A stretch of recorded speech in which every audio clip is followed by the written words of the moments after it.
यशोमती मैया के नंद लाला।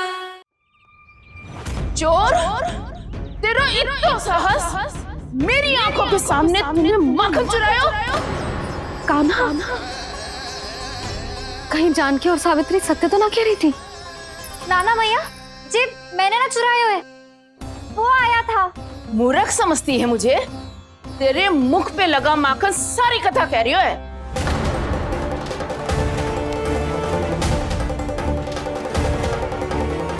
आपको धोखा हो रहा है मैया, मेरे मुख पर माखन अवश्य लगो है, पर जे मैंने ना खायो, वो आया था। बस कर, सब पतो है मुझे। सुबह से ही दृष्टि थी तेरी इस माखन पे। मैं सत्य कह रही हूँ मैया, मेरा विश्वास कीजिए, वो आया था और उसी ने माखन खायो है। वो आया था। अरे कौन आया था? कान्हा, कान्हा, कान्हा।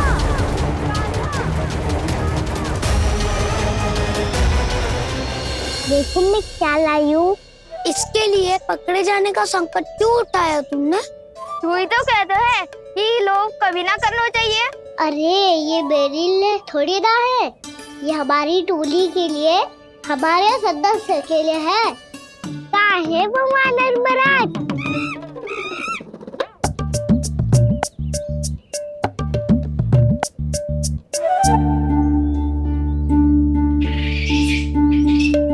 धन्यवाद वानर महाराज, अवश्य घर छोड़ के आए होंगे इसे। अब आप ये दो और ये लो।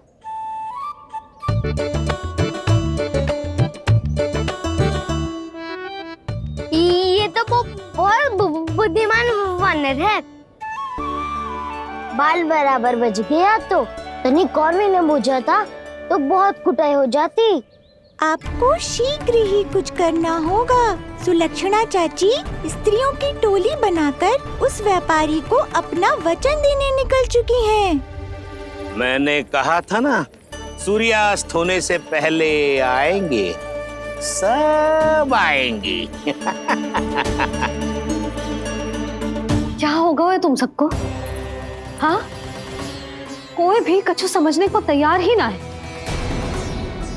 वहां वो सुलक्षणा से सभी के साथ उस व्यापारी को वचन देने जा रही है, और यहाँ तुम दोनों मेरे लल्ला पर, गोकुल के राजकुमार पर माखन चोरी का आरोप लगा रही हो।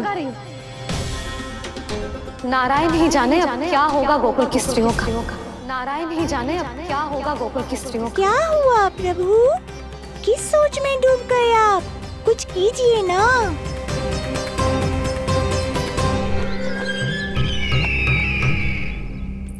मुझे अच्छी तरह स्मरण है भैया, आपको मेरे हाथ की बनी खीर बहुत प्रिय लगती थी। आशा है कि आपको इसका स्वाद अभी भी स्मरण होगा। लो भैया, जी भर के खाओ।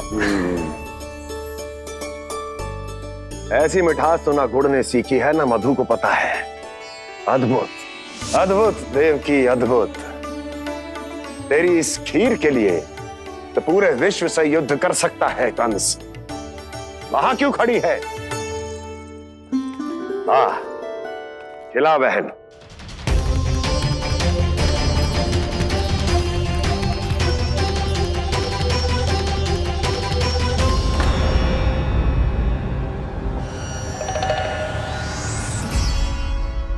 चिंता की आवश्यकता नहीं है भैया, मैंने कोई विष नहीं मिलाया। नहीं, खिला।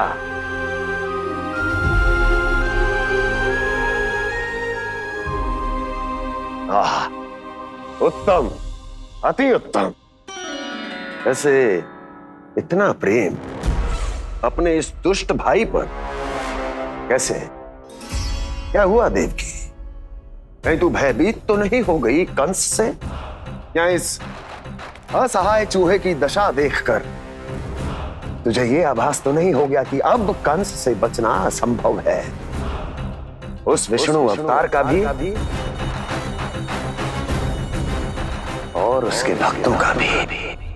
जो असंभव को संभव और संभव को असंभव बना दे, वही तो है नारायण की लीला भैया। अरे देवकी, तेरा नारायण केवल कुछ असुरों की हत्या कर सकता है। उस असुर का क्या बिगाड़ेगा जो विकार बनकर उसी के भक्तों को भीतर से जकड़ ले। जो भक्त श्री नारायण की भक्ति में जकड़े हुए हैं, उन्हें नारायण इतनी सरलता से किसी विकार में नहीं पड़ने देंगे और ना ही उन्हें निराश होने देंगे।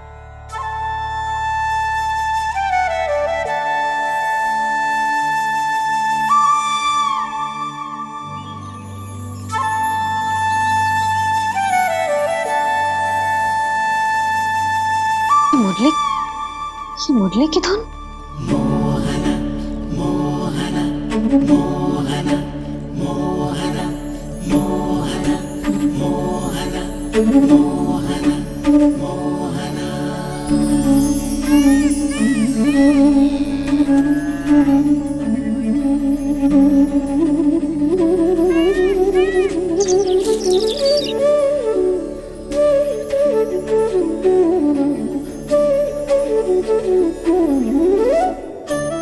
सुमति, सुना तुमने?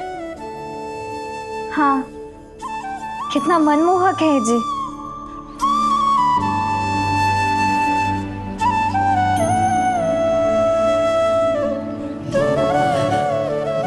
कान्हा,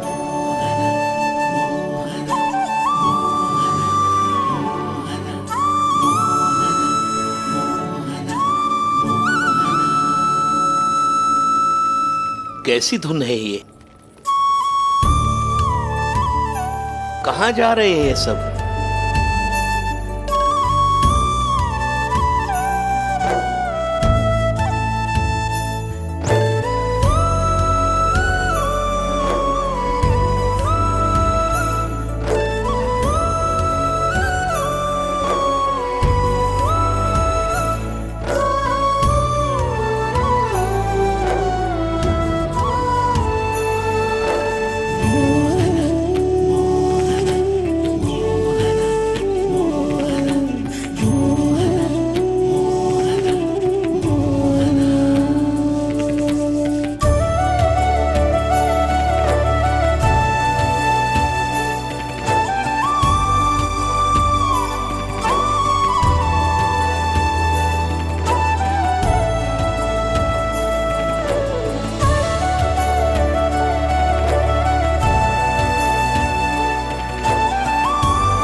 खीर तो केवल माध्यम था भैया। सत्य तो ये है कि मैं केवल आपको इतना बताने आई थी कि श्री नारायण अपने भक्तों को किसी न किसी तरह सही मार्ग अवश्य दिखाते हैं। नारायण उन्हें लोक तो क्या किसी भी जाल में नहीं फंसने देते, कभी नहीं। नारायण उन्हें लोक तो क्या किसी भी जाल में नहीं फंसने देते। कैसी लगी मेरी मुरली की धुन? अच्छी थी ना? आनंद आयो?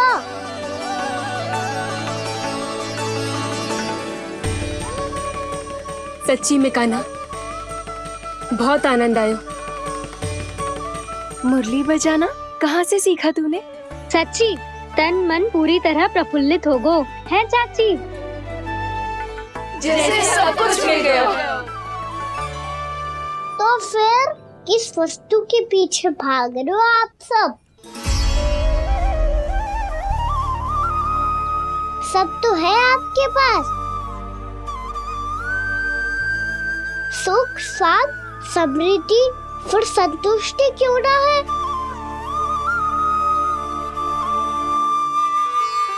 मेरा नन्हा सा कान्हा इतनी समझदारी की बात कर रहे हैं। अब जिस धन को पाने के लिए इतने आतुर वो आज मिलेगा तो सही, पर कल व्यय भी तो हो जाएगा। और यदि किसी ने बहुत प्रयत्न करके ढेर सारा धन एकत्रित भी कर लिया, तो जीवन के बाद वो उसे अपने साथ थोड़े ही ले जाएगा। इस धरती पर जन्म लेने वाले सभी प्राणियों की सारी संपदा, यहाँ तक कि उनका तन भी समय आने पर मिट्टी में मिल जाता है। आशीष पति आत्मा वो तो परमात्मा के चरणों में चली जाती है। मैया भी यही है, स्वयं पे नियंत्रण पाना पड़ेगा। ये सब मेरे बाबा समझाते हैं। मैं तो समझ गया, अब आप सब भी समझ जाओ, ना तो क्या कान्हा? ना तो लोक का राक्षस जकड़ लेगा। सब झटक लूंगा।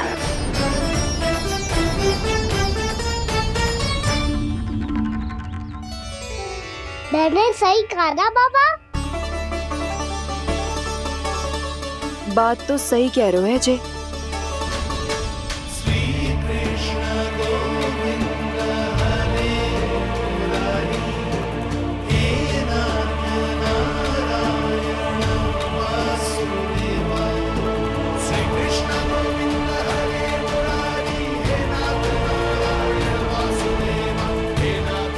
बस अब ये उस मार्ग पर चले जो प्रभु ने इन्हें दिखाया है, संतुष्टि का मार्ग।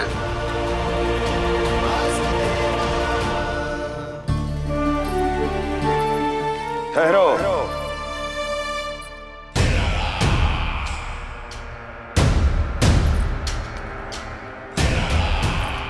तो तेरे कहने का अर्थ यह है कि तेरा नारायण अपने भक्तों को मार्ग दिखाएगा और वो गोकुलवासी मेरे षड्यंत्र से बच जाएंगे।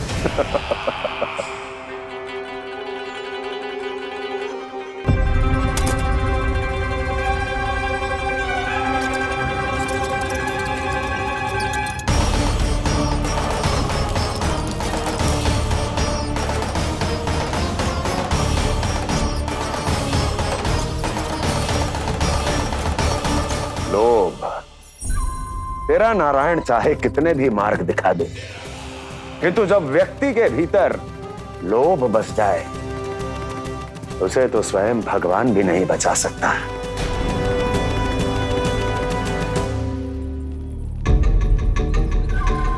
व्यापारी जी, सब वापस लौट कर आ रहे हैं।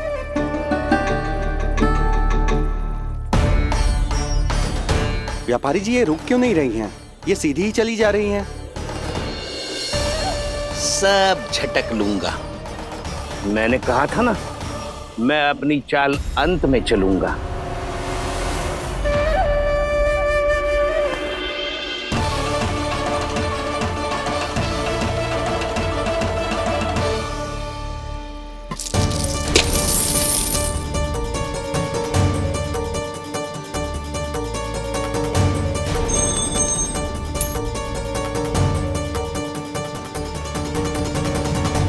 सिक्कों से भरे मटके यहाँ क्या कर रहे हैं?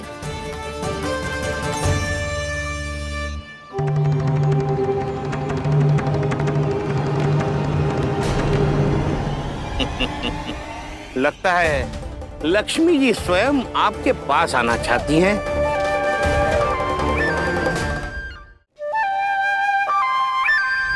सब तो है आपके पास, सुख, स्वाद, समृद्धि, फिर संतुष्टि क्यों ना है? ऐसे मटकों में छुपा कर क्यों रखा है इन सिक्कों को?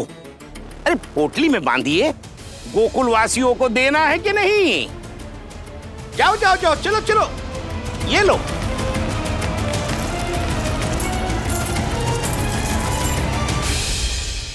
अवसर का लाभ उठाने को लोभ ना कहते, पर अवसर यदि हाथ आए और हम उसे गवा दे, इसे मूर्खता अवश्य कहते हैं। गोकुलवासी आपके साथ व्यापार नहीं करेंगे।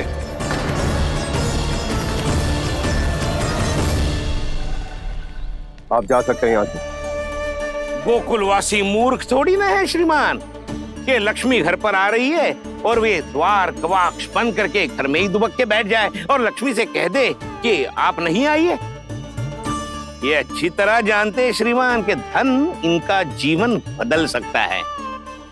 पुरुषों को सुख, शांति, ऐश्वर्य सब प्राप्त हो सकता है और महिलाओं को मिल सकते हैं नए नए वस्त्र, तरह तरह के आभूषण, जो चाहे वो।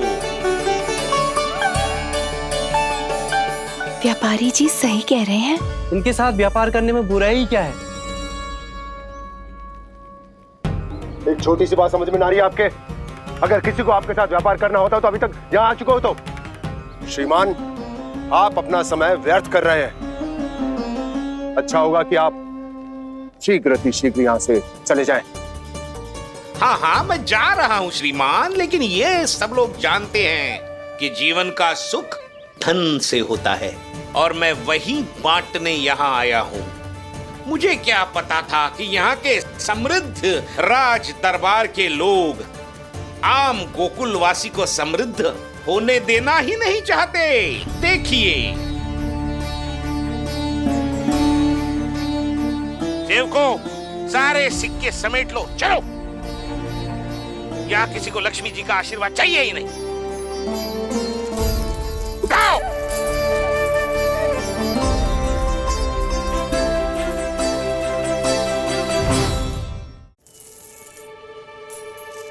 नाना व्यापारी जी, हम आपके साथ व्यापार करने के लिए तैयार हैं। हाँ, हम भी तैयार हैं। सुलक्षणा? हाँ हाँ व्यापारी जी, हम दोनों भी तैयार हैं।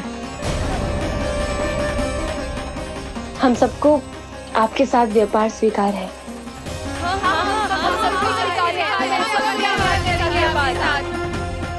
देखिए, ऐसा मत कीजिए। आप इस दूध की बातों में मत आइए, इसका जाल है। जाल ना, जो अवसर है। लाओ व्यापारी जी, अग्रिम धनराशि। इतनी आसानी से नहीं देवी जी। आप सब लोग अपना निर्णय बार बार बदल रहे हो। मेरी सिक्कों की पोटली लेने के बाद अगर आपने अपना निर्णय बदल लिया तो? ना ना, हमारा निर्णय अब अटल है व्यापारी जी, अब ना बदलेगो जे। मैं कैसे मान लूं? कहीं जी हमारे साथ व्यापार करने से मना ना कर दे। कछु भी करके इन्हें विश्वास दिलाना पड़ेगा। हमने एक बार कह दिया तो अब हम पीछे ना हटेंगे व्यापारी जी। आप जो बोलेंगे हम वो करने को तैयार है। तो फिर लीजिए अपने आराध्य श्री नारायण के नाम की शपथ। आज से जितना भी दूध, दही, घी, माखन आपके यहाँ उत्पन्न होगा वो आप सिर्फ मुझे और केवल मुझे ही देंगे। नहीं सुलक्षणा, मैं श्री नारायण को साक्षी मानकर जब प्रण लेती हूँ कि आज से जितना भी दूध, दही, माखन मैं बनाऊंगी वो केवल आपको ही दूंगी।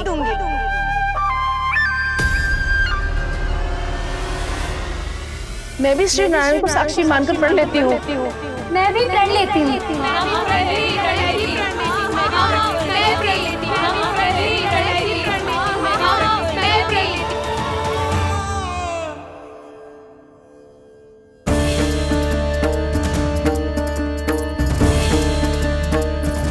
गाँव वालों को समझाने के चक्कर में बहुत बड़ी भूल कर दी मैंने। बाबा सहायता करो ना। लगता है मैया को संदेह हो गया है। मैं ना चाहता मेरा सत्य सामने आए। बाबा!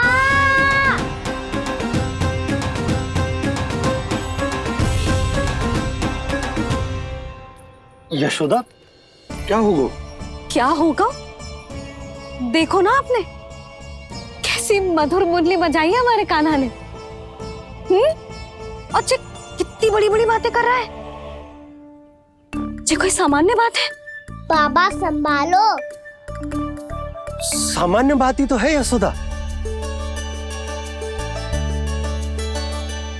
जैसे बड़े बड़े ऋषि महात्मा के जैसे ज्ञान की बातें करना जे सामान्य लग रहा है आपको? अब बालक जो देख तो सुन तो है, वही तो करता है। अब हमें कितनी बार बातें करते सुनो है, हमने कितनी बार इसको शिक्षा दी है। और अब तो यशोदा जे बाहर भी जाने लगो है, कितने नए नए व्यक्तियों से मिलते होगो, नई नई बातें सीखते होगो, है कि ना?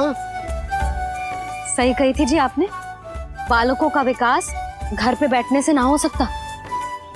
जी देखो, आज घर से बाहर निकलते ही कैसे सयाना हो गया मेरा लल्ला।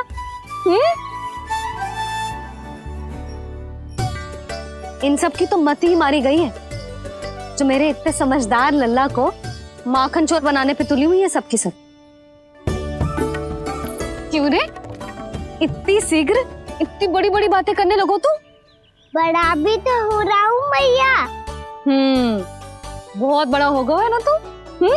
अब चल घर चल के मुझे बता और क्या क्या सीखा है तूने।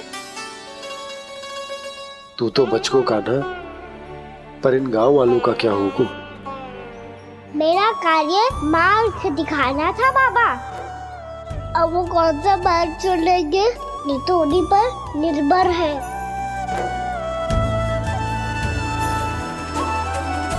पहले आपने समझाओ, फिर मैंने समझाओ, अब तो कान्हा ने भी प्रवचन दे दियो। आशा है अब उनके समझ में आ जाएगी। किसी को कछु समझ में ना आए बहू। उस दूर के सिक्कों की खनक ने सबको अंधा और बहरा बना दिया। सबने श्री नारायण के नाम का प्रण लेकर उसे वचन देती हो।